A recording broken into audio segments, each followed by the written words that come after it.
baru membaca putusannya, saya belum tahu nanti pelaksanaannya. Kita siap dengan semua skenario lah. Ini kira-kira akan mengubah konstelasinya, Pak? Oh ya pasti. Karena kalau semua bisa mencalonkan kan berarti akan ada kandidat yang lebih dari satu. Artinya kompetisinya memang akan terbuka. Kalau di Jakarta sendiri mungkin nanti kemungkinan akan PDIP akan seperti apa? Ini kan masih ada Pak Ahok atau ya kita akan merespon pasti ya.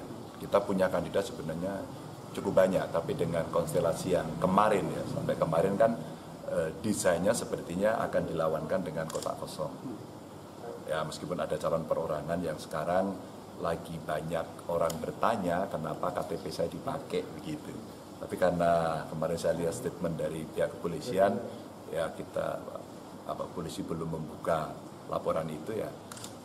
Fairness rasanya penting untuk dibuka sehingga demokrasi akan bisa berjalan dengan baik dan tentu saja anasir-anasir negatif dalam pilkada nanti tidak akan muncul.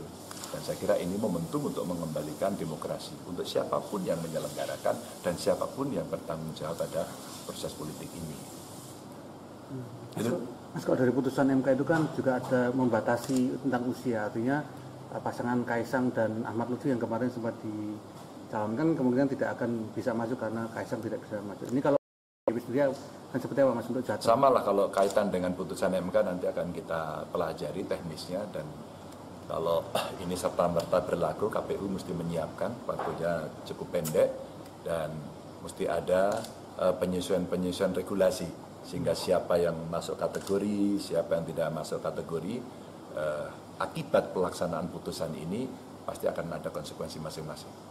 Kalau kita sekali lagi dengan segala skenario kita siap, kader kita cukup banyak, kita orang yang selalu mengikuti aturan begitu ya, dan kita akan taat pada aturan. Bahkan sebelum putusan MK pun juga dari PDIP juga nggak ada arah untuk gabung ke Tim Plus itu juga nggak ada Pak? Sementara ini belum.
baru membaca putusannya, saya belum tahu nanti pelaksanaannya. Kita siap dengan semua skenario lah.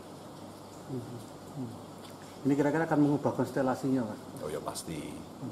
Karena kalau semua bisa mencalonkan kan berarti akan ada kandidat yang lebih dari satu. Artinya kompetisinya memang akan terbuka.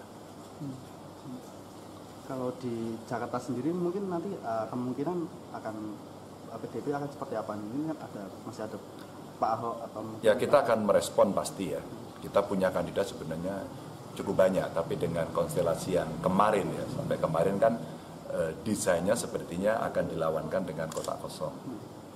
Ya meskipun ada calon perorangan yang sekarang lagi banyak orang bertanya kenapa KTP saya dipakai begitu. Tapi karena kemarin saya lihat statement dari pihak kepolisian, ya polisi belum membuka laporan itu ya. Fairness rasanya penting untuk dibuka sehingga demokrasi akan bisa berjalan dengan baik dan tentu saja anasir-anasir negatif dalam pilkada nanti tidak akan muncul. Dan saya kira ini momentum untuk mengembalikan demokrasi untuk siapapun yang menyelenggarakan dan siapapun yang bertanggung jawab pada proses politik ini. Mas, kalau dari putusan MK itu kan juga ada membatasi tentang usia, artinya pasangan Kaisang dan Ahmad Lutfi yang kemarin sempat dicalonkan kemungkinan tidak akan bisa masuk karena Kaisang tidak bisa maju. Ini kalau sendiri akan seperti apa, Mas, untuk jadwal? Sama lah kalau kaitan dengan putusan MK nanti akan kita pelajari teknisnya, dan kalau ini serta-merta berlaku KPU mesti menyiapkan, waktunya cukup pendek dan mesti ada penyesuaian regulasi sehingga siapa yang masuk kategori, siapa yang tidak masuk kategori, akibat pelaksanaan putusan ini pasti akan ada konsekuensi masing-masing. Kalau kita sekali lagi dengan segala skenario kita siap, kader kita cukup banyak, kita orang yang selalu mengikuti aturan begitu ya, dan kita akan taat pada aturan. Bahkan sebelum putusan MK pun juga dari PDIP juga nggak ada arah untuk gabung ke Kim Plus, itu juga nggak ada, Pak. Sementara ini belum.